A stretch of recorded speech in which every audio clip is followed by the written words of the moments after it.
I was drawn to this area of research based on a question that a patient family asked me.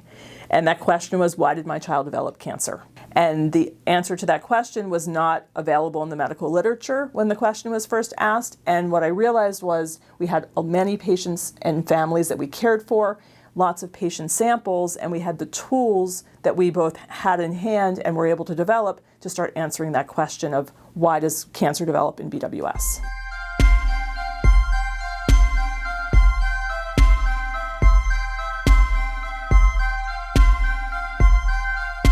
My lab focuses on Beckwith-Wiedemann syndrome and other overgrowth syndromes and cancer predisposition to try and understand why overgrowth leads to cancer in children.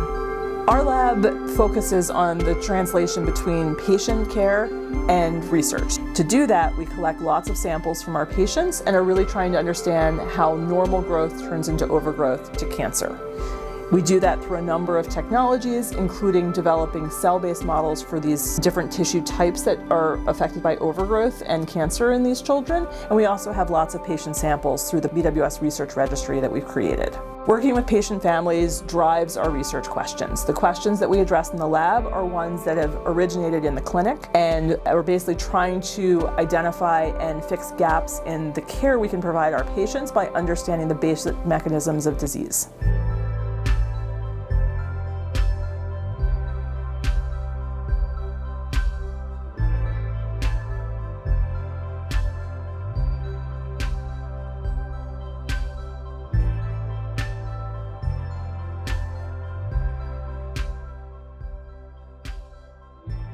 We sequence some of the BWS levers and the non-BWS levers, and then we realized that BWS levers are more metabolically active. So this was quite interesting because metabolically active lever implies that fat metabolism pathways in BWS are super active, and which might potentially increase the oxidative damage in these levers and increase the risk of hepatoblastoma, which is the liver cancer. BWS affects 1 in 10,000 children. There's actually a lot of kiddos that can be affected with this disease. Here at CHOP with BWS, we have our clinic, we have our registry, we have the opportunity to interact with the patients themselves. It's a multi-disciplinary thing. You're seeing what you're trying to treat.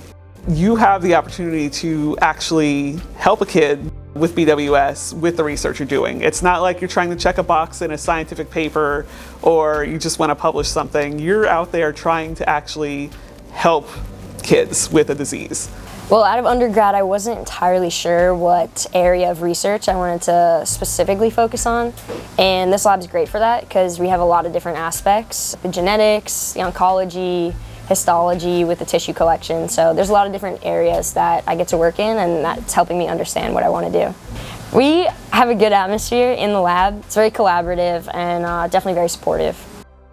I love kids, I love families, and I think that childhood research gets a lot of attention, but there is a lot of spaces that are overlooked in childhood disease and childhood illness, and I think that there's a really unique opportunity here with the resources we have and the technology that we have here and a lot of innovative minds to be able to look at patients and conditions that don't get that attention, and that's not possible at other institutions. And so I think that CHOP provides a real wealth of resources and availability for us to go after hard problems and hard conditions.